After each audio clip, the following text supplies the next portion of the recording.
Manac em Pauta hoje conversa com Edgar Serrano, presidente do Sindicato das Empresas de Informática do Estado do Rio Grande do Sul, e nosso assunto é a tecnologia, é a informática, é a tecnologia da informação. Edgar, a gente conversou tanta coisa, eu tenho muitas curiosidades ainda sobre isso. A gente falou sobre a Índia e a evolução disso, né? Essa falta de gente o suficiente para operar a demanda de serviços disso hoje aqui. Mas onde é que a gente vai buscar isso? Como é que nós vamos atrair essa mão de obra para poder completar essa necessidade para o nosso desenvolvimento? Bem, a gente entende que as classes A, B e C, parte da C, digamos C+, elas já conhecem a tecnologia da informação como profissão e essa distribuição já aconteceu e hoje faltam pessoas. Mas as classes D e E, hoje, existe um abismo que eles não conseguem ter a inclusão digital, tão sonhada inclusão digital. Então hoje eu tenho empregos na tecnologia da informação como programador de computador, analista de sistemas, e eu não tenho como trazê-los. E precisa de uma política pública que consiga fazer com que essas pessoas possam ser direcionadas para esse mercado de trabalho. Quando a indústria brasileira começou, ela fez isso. Se a gente for ver, o nosso presidente lá, Juscelino, se preocupou, então começamos a ter lá o torneiro mecânico, começamos a ter o ensino, o profissional de nível médio para poder alavancar. Só que esse profissional dificilmente se tornaria um engenheiro. No nosso caso, com certeza, quem ingressar na área de programação vai seguir analista de sistemas, engenheiro de software, arquiteto. Dono de empresa. Dono de empresa, exatamente. E aí a gente transforma rapidamente como fez a Índia. A Índia, claro, são bilhões de pessoas, 1,3 bilhões de pessoas, mas os empregos gerados são na tecnologia da informação, são na área de serviços. E o computador se tornou uma coisa barata o suficiente para todos, né? Então a inclusão digital que você mencionou não é exatamente ter o equipamento, é saber usá-lo, é isso? Exatamente, é saber usá-lo.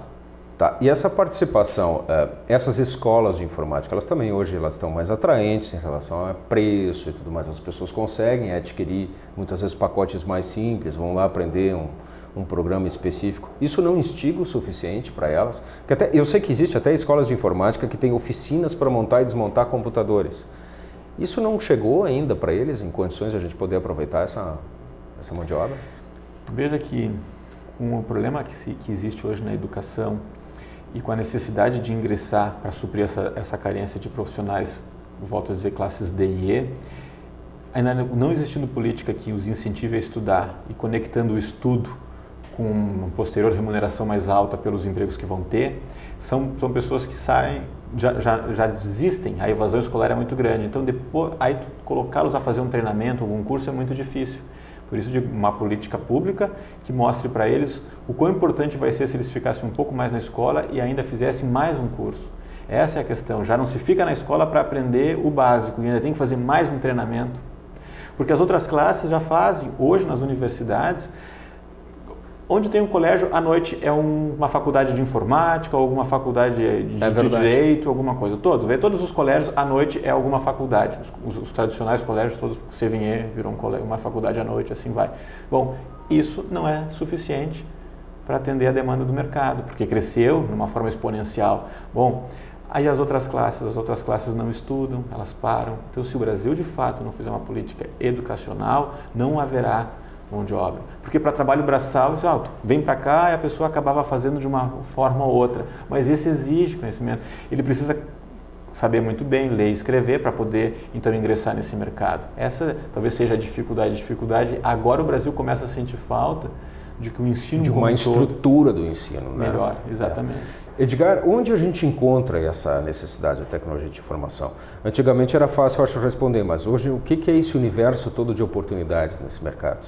Veja que está em tudo. Os carros de 2007 para cá, boa parte deles, o acelerador é um joystick, que a maioria das pessoas não sabe, tu acelera e tem um software entendendo como é que está a tua pressão e mandando informação para o motor. Se der algum defeito, tu faz um update do teu software, como tu faz no teu computador. Então, até para isso eu tenho um programador. No campo se fala muito que para exportar para exportar boi, eu preciso carne, eu preciso da rastreabilidade bovina, porque eu quero saber a origem deste animal, etc. Eu preciso de informática. eu preciso saber, tem o histórico dele, eu tenho a ficha dele. Quando eu vou fazer estudo, genética no campo, então eu preciso ver como eu vou produzir melhor na agricultura, eu vou para um laboratório. No laboratório eu tenho softwares para isso. Existem empresas, conheci uma delas na Índia, que ela desenvolve softwares onde eu consigo fazer simulação de drogas, não preciso usar cobaias humanas, eu posso aplicar a droga em software, num software que simula o que vai acontecer no corpo humano. Depois de várias evoluções, agora já está segura a droga, então eu vou passar para cobaias em animais e depois posteriormente fazer teste em seres humanos. Eu vejo o software se presta até para simular, aqui é uma realidade virtual, uma condição humana em relação a uma droga. Então tudo, não há setor hoje que a tecnologia da informação não entre. Da medicina, no direito, estávamos falando dos tribunais de justiça, estão se digitalizando todos, eu não vou ter mais papel, eu vou ter tudo em meio magnético. A questão ecológica envolvida nisso. A questão ecológica envolvida nisso. Sabe que comentasse essa questão relacionada aos automóveis e me ocorreu uma situação, agora eu acho que eu entendo o que aconteceu. O carro da minha esposa um dia teve um problema e o mecânico, eu vou chegar no mecânico, é isso que eu quero dizer, mandou resetar o carro. É isso aí. Resetou, eu pensei, não, peraí um pouquinho, tem alguma coisa errada, não, resetar o carro. É só o computador que a gente ouvia isso, né? Era só no computador. Não, ele teve que ser desconectado do computador que mexia lá, eu não entendo disso, para o carro poder voltar. Ou seja, então também a gente pode levar isso até um mecânico, daqui a pouco o mecânico não consegue mais se não entender de informática. É verdade, muitos dos mecânicos agora eles precisam ter uma capacidade de investimento grande para comprar os equipamentos necessários para checar qual é o problema do carro, porque hoje se pluga um cabo e aí vai ser o diagnóstico. O diagnóstico, o que é? É um computador, um microprocessador que está lendo todos os componentes do carro e manda um relatório e o técnico olha e diz assim, olha, está com este defeito, com aquele tem que trocar tal peça e invariavelmente a partir de agora é isso que precisa fazer, o carro sai funcionando. Não tem mais que ficar escutando, vendo, diagnosticando de ouvido. Mas então os 71 mil que eu comentei antes, que é um dado, enfim, relevantíssimo, é dos diretos. E quando nós vamos falar de mecânicos, nós vamos falar até de quem faz a TV, né? Também. Todos esses profissionais seriam por vir indireto uma outra gama imensa de pessoas que têm que se adaptar a isso. Bom, tá. Mas Edgar, e a nossa entidade? E o sindicato? Como é que ele está ajudando as pessoas a essa inclusão, a essa oportunidade? Bem, o sindicato, nós representamos no Rio Grande do Sul 17 mil empresas. O que a nossa principal missão é estar garantindo que essas empresas consigam se desenvolver. Então, a gente avisa, a gente se comunica com o governo, mostra a necessidade, começa a se criar então o caminho para isso, enxergando o que já existe, como eu falei, se existe o SENAC, vamos usar o SENAC. As escolas públicas querem montar laboratórios e não tem dinheiro, utilize o que já existe no mercado e que possa de fato, então depois estar dando uma resposta para esse mercado. A gente se preocupa com a questão tributária. A carga tributária no Brasil, ela é muito alta. Isso todos nós sabemos, mas um sindicato começa a mostrar o seguinte, a indústria, o custo da mão de obra equivale a 7% da receita, em serviços é 60%. Então a matriz tributária previdencial em cima da mão de obra é pensando em 7%, não em 60%.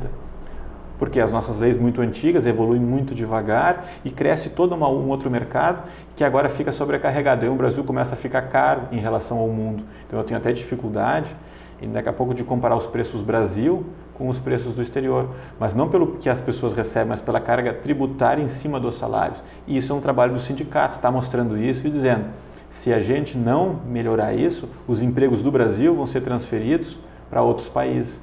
Então, esse é, digamos, um forte trabalho do nosso sindicato.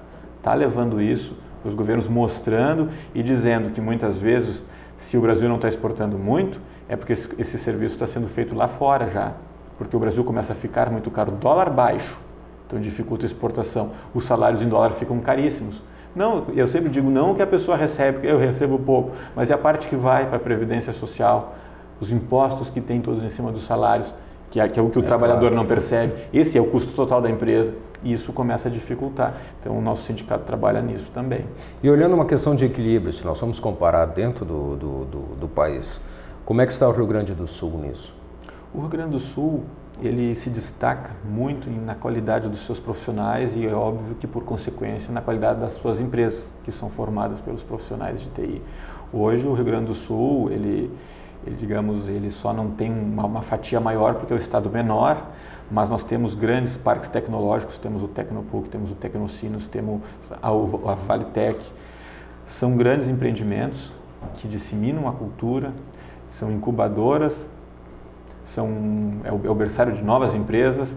Eles também têm várias grandes empresas que estão lá dentro, que se desenvolvem, fora, evidente, que em função disso, de ter universidades com uma boa formação. Então, a gente tem no Rio Grande do Sul um excelente público, um excelente hall de profissionais disponíveis para as empresas. Só que sempre está faltando. É positivo dizer que falta, porque mostra então que tem demanda. O que é negativo é que não se vê ainda políticas de ingressar mais profissionais para atender a demanda. Mas, de qualquer forma, é um desafio, né, e que a gente sabe que tem que trabalhar bastante para estar mostrando não só o problema, mas os caminhos. Me lembraste de uma coisa agora. Se nós formos pensar quanto tempo demora para nós prepararmos alguém para esse mercado, esse tão carente da parte da tecnologia de informação? Olha, aí nós teremos que dividir da seguinte forma.